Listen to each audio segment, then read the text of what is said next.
490.116. Ini adalah jumlah orang yang memenangkan hadiah sebesar 1 juta peso atau setara dengan 40.000 dolar dari program iklan Pepsi di Filipina karena kesalahan produksi.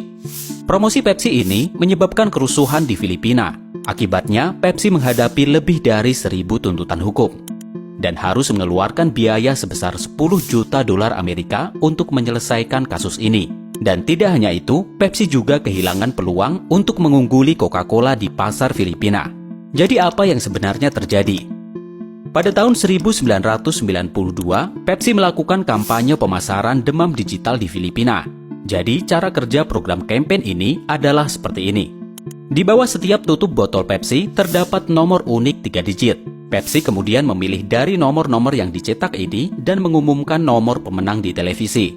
Program ini menerima investasi besar dari Pepsi dan menawarkan hadiah khusus hingga 40.000 dolar. Awalnya kampanye ini terbukti sangat efektif. Hanya dalam 2 minggu pertama setelah pengumuman kampanye ini, Pepsi mengalami lonjakan penjualan yang mengejutkan hingga lebih dari 40%. Angka 134 seharusnya menjadi nomor pemenang dan hanya terdapat pada 1 tutup botol. Namun, terjadi kesalahan komputer, dan nomor pemenang yang diumumkan ternyata adalah nomor 349. Masalahnya nomor 349 tercetak di lebih dari 800.000 tutup botol Pepsi. Pada tanggal 25 Mei 1992, Pepsi menyatakan nomor 349 sebagai nomor pemenang. Dan saat itulah bencana terjadi. Mereka segera menyadari ada yang tidak beres ketika banyak orang mulai mengklaim hadiah. Pada awalnya, Pepsi tetap memberikan reward kepada pelanggan tersebut karena mengira hanya ada sedikit tutup botol yang terjadi kesalahan pencetakan. Saat menyadari betapa seriusnya kesalahan itu, Pepsi pun menjadi panik. Hal pertama yang segera mereka lakukan adalah mengumumkan kembali nomor pemenang menjadi 134 untuk memperbaiki kesalahan sebelumnya, yaitu nomor 349.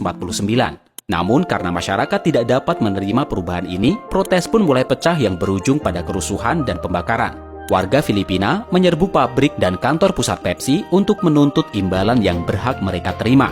Pepsi pun kemudian mencoba pendekatan lain dengan menyatakan bahwa mereka akan tetap menawarkan hadiah kepada pelanggan yang memegang tutup botol nomor 349 dengan mengurangi jumlah hadiahnya yang awalnya dijanjikan 1 juta peso menjadi hanya 500 peso per pemenang. Namun, informasi ini semakin memperburuk situasi dan kerusuhan menjadi semakin kuat.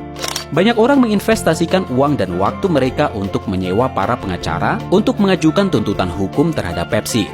Akibat kampanye yang membawa bencana ini, Pepsi harus menghadapi 1.000 tuntutan hukum perdata dan pidana, dengan total biaya penyelesaian yang harus dibayar hingga 10 juta dolar.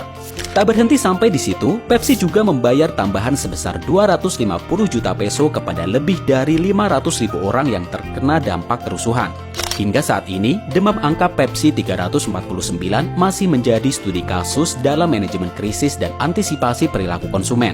Dan yang paling penting adalah pelajaran tentang kehati-hatian dalam merancang kampanye pemasaran secara umum.